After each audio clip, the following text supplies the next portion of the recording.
Let's move to Sudan, which is also within your portfolio, of course. Now, political factions there have announced that they've agreed to form a new transitional government on April 11th. Are you optimistic that this will happen?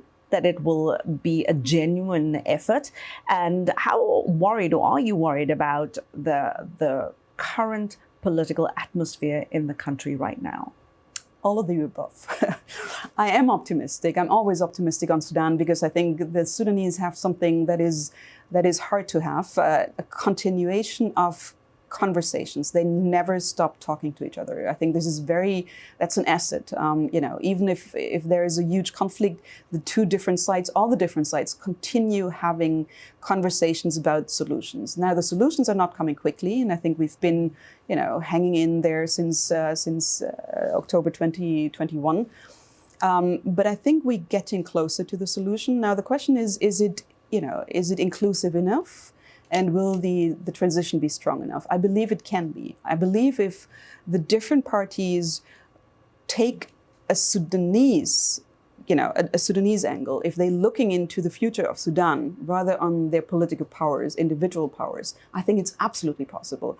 Everyone agrees on 90% of the framework agreement. So you don't have outliers on the substance. And I think if they really can take the 90%, rather than the 10% where they disagree, if they can move on the 90%, I think it's absolutely possible. But it also requires us to start preparing for the transitional government, the civilian transitional government to be in place, to strengthen this, not to be too late, because, the economy is really in dire straits in Sudan.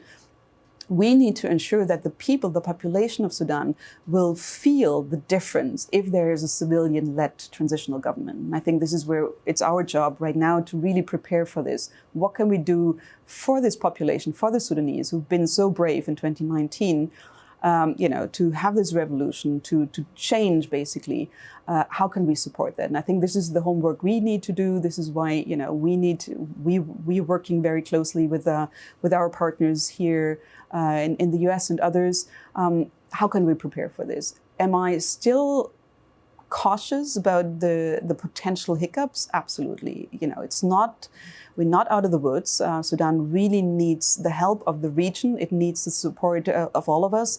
And I think we all need to agree on these 90% looking forward. And hopefully that can be done in the next couple of weeks.